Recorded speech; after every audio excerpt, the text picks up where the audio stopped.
Hi dear students, आज के इस वीडियो में जो इम्पोर्टेंट क्वेश्चंस हम करने जा रहे हैं वो हैं उपभोक्ता संतुलन से क्या अभिप्राय है, उपभोक्ता संतुलन की मान्यताओं का वर्णन करो, कुल उपयोगिता और सीमांत उपयोगिता में संबंध की व्याख्या करो और जो लास्ट क्वेश्चन है वो है घटती सीमांत उपयोगिता का नियम क्या है।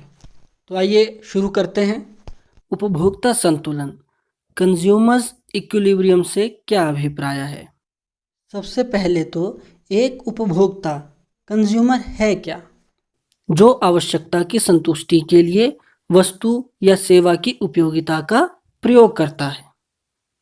तो उपभोक्ता कब प्रयोग करेगा, कब उपभोग करेगा? जब वह अपनी आय को व्यय करेगा उन वस्तुओं या सेवाओं के ऊपर और उन वस्तुओं और सेवाओं से उसे मैक्सिमम सेटिस्फेक्शन मिले, अधिकतम संतुष्टि मिले। तो उपभोक्ता संतुलन से क्या अभिप्राय है, इसका उत्तर हम इस प्रकार लिखेंगे।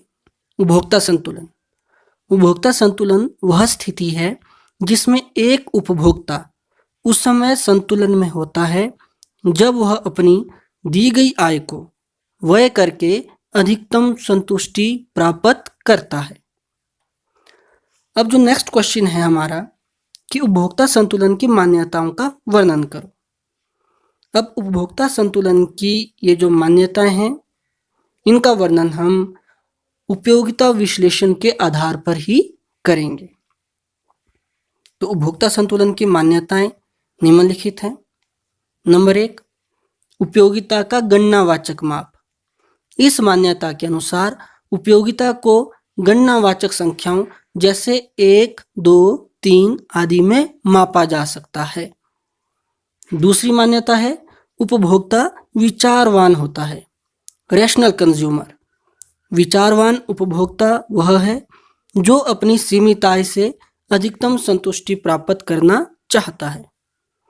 थर्ड, मुद्रा की सीमांत उपयोगिता स्थिर रहती है। उपयोगिता को मापने का पैमाना मुद्रा को माना गया है। जिस प्रकार दूसरे पैमानों जैसे भार का पैमाना किलोग्राम का मूल्य स्थिर रहता है, उसी प्रकार मुद्रा की प्रत्येक इकाई से मिलने वाली उपयोगिता भी स्थिर रहती है। फोर्थ, आय तथा कीमत स्थिर रहती है। इस मान्यता के अनुसार उपभोक्ता की आय तथा वस्तुओं की कीमत में कोई परिवर्तन नहीं होता। फिफ्थ, पूर्ण ज्ञान, परफेक्ट नॉलेज। उपभोक्ता को अपनी आय तथा विभिन्न वस्तुओं से प्राप्त होने वाली उपयोगिता का पूर्ण ज्ञान होता है। सिक्स्थ, विभिन्न वस्तुओं की स्वतंत्र उपयोगिता। उपयोगिता विश्लेषण की इस मान्यता के अनुसार एक वस्तु की उपयोगिता पर दूसरी वस्तु की उपयोगिता का कोई प्रभाव नहीं पड़ता है। उपभोक्ता की रुचि स्थिर रहती है। 7th पॉइंट, उपभोक्ता की रुचि जैसे फैशन, आदतों आदि में किसी प्रकार का परिवर्तन नहीं होता है।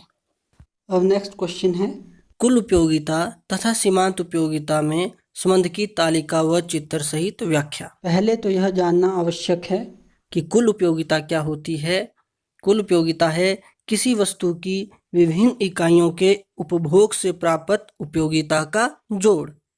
जितनी भी किसी वस्तु की इकाइयों का हमने उपभोग किया है, जब उनकी उपयोगिता को जोड़ा जाएगा तो वह कुल उपयोगिता कहलाती है। और सीमांत उपयोगिता मार्जिनल यूटिलिटी है किसी वस्तु की एक अतिरिक्त इकाई का, जब हम एक सेपरेट जो इकाई है उसका हम उपभोग करेंगे तो कुल उपयोगिता में जो अंतर आ रहा है, जो परिवर्तन आता है, उसको हम सीमांत उपयोगिता कहते हैं। साथ ही एक और बात कि जैसे जैसे हम अतिरिक्त इकाई का उपभोग करेंगे तो जो अतिरिक्त इकाई की उपयोगिता है वह कम होती जाती है, अर्थात सीमांत उपयोगिता घटती जाती है। तो अब चलते हैं संबंध की ओर। यहाँ पर हमारे पास एक तालिका दी गई है, आप उस तालिका को देख सकते हैं। एक तरफ मात्रा दी गई है, जो हम वस्तु का उपभोग कर रहे हैं उसकी विभिन्न इकाइयाँ दी हैं।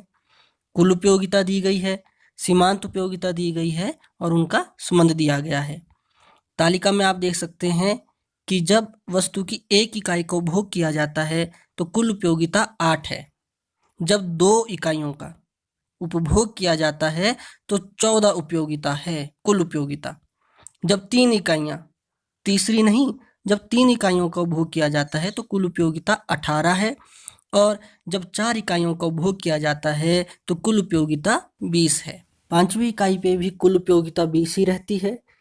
6ठी इकाई पे जब हम वस्तु की 6 इकाइयों का उपभोग कर लेते तो कुल उपयोगिता 20 से कम होकर 18 रह जाती है।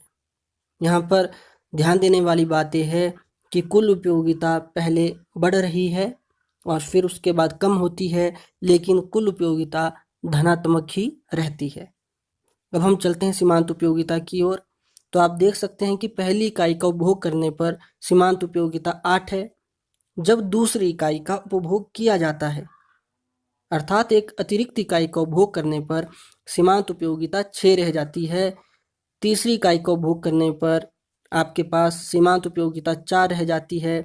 चौथी इकाई का उपभोग करने पर, जहाँ पर कुल उपयोगिता 20 है, सीमांत उपयोगिता यहाँ पर 2 रह जाती है। और 5वीं इकाई पर जब कुल उपयोगिता 20 ही है तो सीमांत उपयोगिता 0 हो जाती है। और 6ठी इकाई पर सीमांत उपयोगिता आप देख सकते हैं कि ऋणात्मक -2 हो जाती है। यहाँ पर यह पता चलता है कि चौथी इकाई तक जब कुल उपयोगिता बढ़ रही है तो सीमांत उपयोगिता आपकी घटती जाती है, लेकिन धनात्मक ही रहती है। और 5वीं इकाई पर कुल उपयोगिता जब अपने अधिकतम बिंदु पर है, या कुल उपयोगिता जब अधिकतम है 20 है, तो सीमांत उपयोगिता 0 हो जाती है। और 6ठी इकाई पर जब कुल उपयोगिता 18 है तो सीमांत उपयोगिता -2 हो जाती है, अर्थात ऋणात्मक हो जाती है। तो इसकी व्याख्या हम ऐसे कर सकते हैं।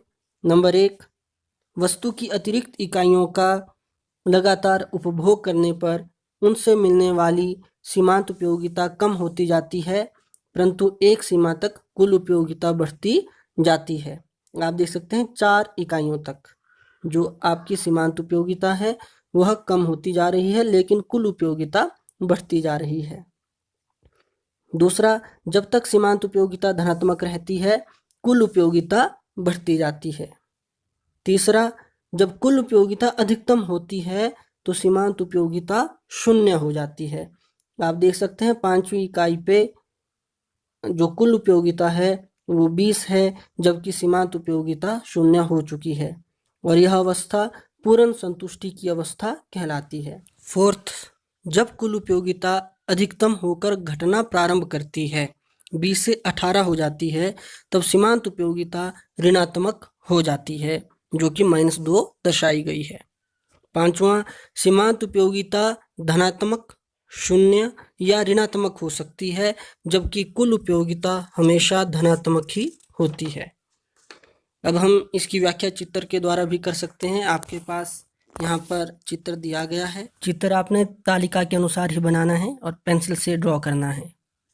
अब यहाँ पर आप डायग्राम में देख सकते हैं कि टोटल यूटिलिटी कर्व पार्ट 1 में दर्शाया गया है, जबकि मार्जिनल यूटिलिटी कर्व पार्ट 2 में है। डायग्राम 1, जो टोटल यूटिलिटी कर्व है, उसमें आप स्पष्ट रूप से देख सकते हैं कि पॉइंट G पर जो आपकी कुल उपयोगिता है वह अधिकतम है। इट मीन्स जो कंज्यूमर है उसको यहाँ पर अधिकतम संतुष्टि मिल रही है। यह बिंदु संतुलन का बिंदु है। इसके पश्चात कुल उपयोगिता है वह कम होती जाती है। वैसे ही मार्जिनल यूटिलिटी कर्व पार्ट 2 में दिया गया है। आप यहाँ पर देख सकते हैं कि 5वीं इकाई पर जो सीमांत उपयोगिता है वह 0 है, अर्थात यहाँ पर पूर्ण संतुष्टि का बिंदु इसको हम कहते हैं। यहाँ पर उपभोक्ता पूर्ण रूप से संतुष्ट है। और क्यों?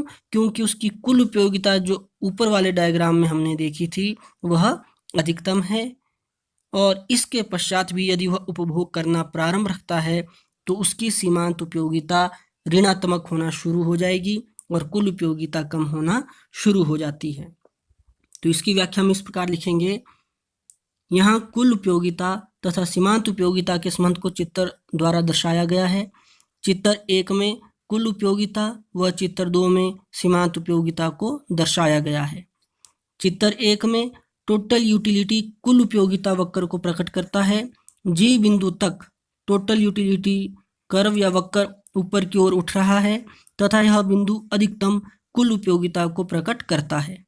जी बिंदु के बाद टोटल यूटिलिटी वक्र नीचे को झुकने लगता है। ऐसा MU के ऋणात्मक होने के कारण होता है। चित्र 2 में MU वक्र बाएं से दाएं नीचे की ओर झुकती है। इसका अर्थ यह है कि प्रत्येक इकाई की उपयोगिता घटी जाती है। तो देखिए, दो बातें हमारे पास यहाँ पर क्लियर हो रही हैं कि उपभोक्ता संतुलन की स्थिति में उस समय होता है जब कुल उपयोगिता या तो अधिकतम हो या फिर सीमांत उपयोगिता शून्य हो। नेक्स्ट क्वेश्चन है, इंपॉर्टेंट क्वेश्चन है, घटती सीमांत उपयोगिता का नियम, law of diminishing marginal utility क्या है? पेपर में भी कई बार पूछा जा चुका है। मार्जिनल यूटिलिटी कर्व आप पहले ही बना चुके हैं, तो उस कर्व को आप दोबारा बना सकते हैं इस प्रश्न के लिए। और साथ ही हमने यह भी पढ़ लिया है और बार बार पढ़ा है कि जैसे जैसे हम किसी वस्तु की विभिन्न इकाइयों का लगातार उपभोग करते हैं तो उनसे मिलने वाली सीमांत उपयोगिता घटती जाती है। वास्तव में यही law of diminishing marginal utility है। तो इसकी परिभाषा हम इस प्रकार लिखेंगे कि घटती सीमांत उपयोगिता का नियम यह बताता है कि अन्य बातें समान रहने पर, अन्य बातें कौन सी, जो आप पहले ही मान्यताएं ले चुके हैं उपभोक्ता संतुलन की, कि अन्य बातें समान रहने पर किसी निश्चित समय में जब कोई उपभोक्ता किसी वस्तु या सेवा का लगातार उपभोग करता है तो उस वस्तु या सेवा की विभिन्न इकाइयों से मिलने वाली सीमांत उपयोगिता घटती जाती है। तो मिलते हैं अब नेक्स्ट वीडियो में नए इंपॉर्टेंट क्वेश्चंस के साथ। तब तक बाय।